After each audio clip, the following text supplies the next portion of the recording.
Income tax return filing 2026 কোন ITR form কাদের জন্য? Complete বাংলাতে আপনারা জানতে পারবেন।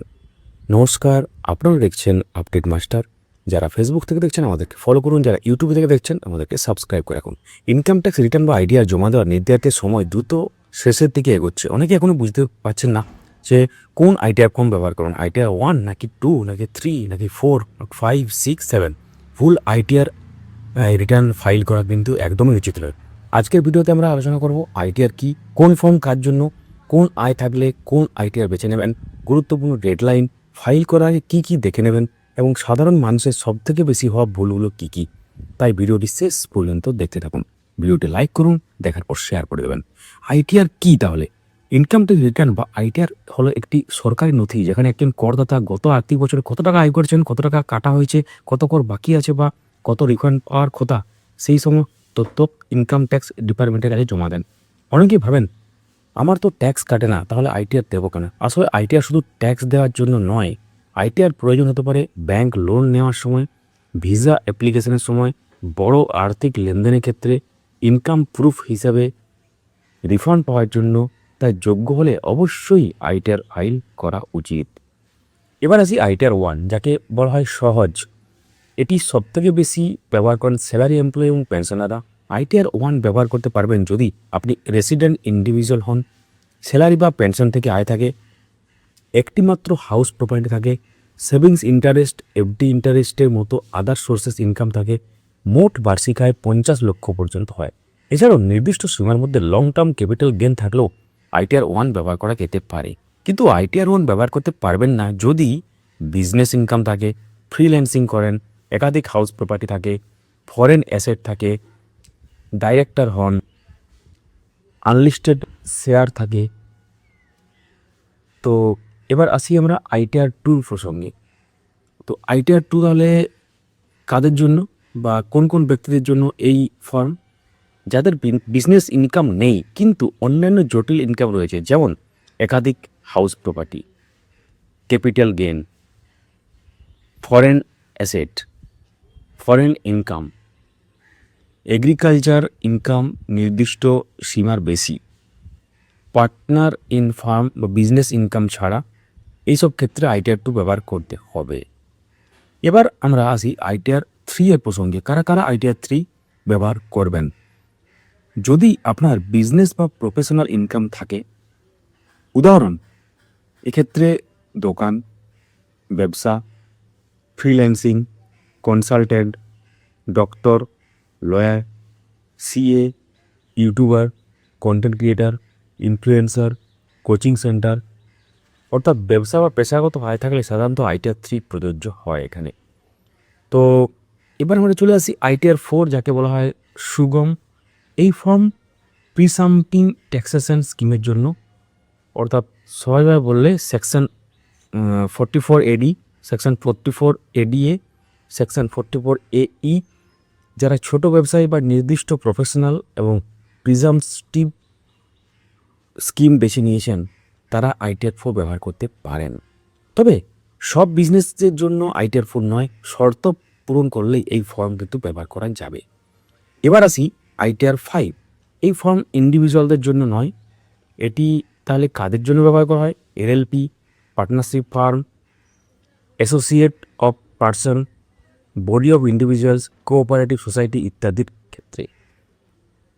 তো এরপর আমরা আসি আইটিআর 6। এটি কোম্পানির জন্য, অর্থাৎ যেসব কোম্পানি সেকশন 11 অনুসারে এক্সাম্পশন ক্লেম করে না তারা আইটিআর 6 ফাইল করে। তাহলে এবার আসি আইটিআর 7। আইটিআর 7 কাদের জন্য বা কারা এই আইটিআর 7 ফর্ম ফিল আপ করতে পারবেন? Trust, charitable institution, religious institution, political party, university, educational institution, research association এবং ইনকাম ট্যাক্স অ্যাক্ট অনুযায়ী নির্দিষ্ট সংস্থাগুলির জন্য। তো গুরুত্বপূর্ণ যে ডেডলাইন আপাতত যেটা আছে, এখন সবথেকে যেটা গুরুত্বপূর্ণ অংশ, বর্তমান নির্ধারিত সময়সূচি অনুযায়ী 31শে জুলাই হচ্ছে লাস্ট ডেট। এক্ষেত্রে 31 জুলাই স্যালারি এমপ্লয়ি, পেনশনার এবং যাদের ট্যাক্স অডিট দরকার নেই তাদের আইটিআর জমা দেওয়ার শেষ তারিখ। আপাতত ডেট এক্সটেনশন হতে পারে, আপনারা নির্ধারিত বা অফিসিয়াল ওয়েবসাইট ফলো করবেন। 31শে আগস্ট কাদের জন্য? ট্যাক্স অডিট রিপোর্ট জমা দেওয়ার শেষ দিন। এক্ষেত্রে 31শে অক্টোবর যাদের অডিট প্রয়োজন আছে তাদের ডেডলাইন, অর্থাৎ রিটার্ন ফাইলিংয়ের ডেডলাইন অ্যাকচুয়ালি। এবং 31শে ডিসেম্বর তাহলে কাদের ডেডলাইন? বিলেটেড রিটার্ন, মানে অ্যাকচুয়ালি আপনি লেট করে ফেলেছেন সেই জন্য। এবং রিভাইজ রিটার্নদের ক্ষেত্রেও কিন্তু 31 ডিসেম্বর আছে, ফাইল করা কিন্তু শেষ সুযোগ সেটা। তো ITR 1 কীভাবে ফাইল করবেন, আপডেট মাস্টার ইউটিউব চ্যানেল এবং আপডেট মাস্টার ফেসবুক পেজে অলরেডি ভিডিও আছে, যদি না পেয়ে থাকেন খুঁজে অ্যাকচুয়ালি তো আমরা লিঙ্ক দিয়ে দেবো, কমেন্ট করুন ITR 1 ফাইলিং লিঙ্ক। তো ITR ফাইলিংয়ের আগে তাহলে কী করবেন? সবথেকে আগে প্যান ও আধার লিঙ্ক আছে কি না দেখে নিন। এরপর AIS এবং ফর্ম 26AS মিলিয়ে নিন, ওয়েবসাইট থেকে মেলানো যাবে। এমপ্লয়ারের দেওয়া ফর্ম 16 সংগ্রহ করুন। ব্যাঙ্ক অ্যাকাউন্ট প্রি ভ্যালিডেট আছে কিনা দেখে নিন। IFSC ঠিক আছে কিনা দেখে নিন। সব ইন্টারেস্ট ইনকাম যোগ করুন। FD interest, savings interest, post office interest সব ঘোষণা করুন। যদি TDS কাটা হয়ে থাকে, অর্থাৎ সোর্স থেকে যদি ট্যাক্স ডিডাকশন হয়ে থাকে, তার ঠিকমতো রিফ্লেক্ট হয়েছে কিনা দেখে নিন। সাধারণ ভুল যেটা অনেকেই করেন, যে ITR ফর্ম ভুল ITR ফর্ম নির্বাচন করেন, ইন্টারেস্ট সার্টিফিকেট বা ইন্টারেস্ট ইনকাম দেখান না, ক্যাপিটাল গেন ভুলে যান, ব্যাঙ্ক অ্যাকাউন্ট অ্যাড করেন না, রিটার্ন ভেরিফাই করতে ভুলে যান, ফলে নোটিশ আসতে পারে। এবং এই নোটিশগুলো থেকে বাঁচার জন্যই কিন্তু এগুলো মোটেই ভুলবেন না। নতুন ট্যাক্স রিজিম, বর্তমানে ওল্ড রিজিম এবং নিউ রিজিম দুই ব্যবস্থায় নির্দিষ্ট শর্ত সাপেক্ষে প্রযোজ্য হতে পারে। কোন রিজিম আপনার জন্য বেশি লাভজনক হবে এবং আপনার আয়, বিনিয়োগ এবং ডিডাকশনের উপর নির্ভর করবে। রিটার্ন ফাইল করার আগে অবশ্যই হিসাব করে নিন, কারণ কারোর ক্ষেত্রে ওল্ড রিজিম সুবিধাজনক হতে পারে, কারোর ক্ষেত্রে নিউ। শেষ কথা, ITR ফাইলের শেষ কাজ শেষ মুহূর্তে ফেলে রাখবেন না। ITR ফাইলিংয়ের কাজ শেষ মুহূর্ত পর্যন্ত ফেলে রাখবেন না। যত দ্রুত সম্ভব সঠিক ফর্ম নির্বাচন করে সমস্ত তথ্য যাচাই করে রিটার্ন জমা দিন, কারণ একটি ছোট্ট ভুল ভবিষ্যতে বড় সমস্যার কারণ হতে পারে।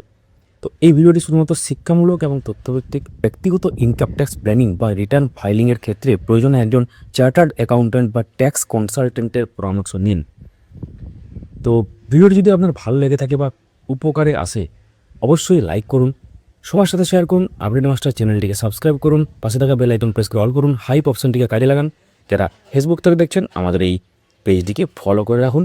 ধন্যবাদ, সুস্থ থাকুন, ভালো থাকুন, আবার দেখা হবে পরবর্তী ভিডিওতে।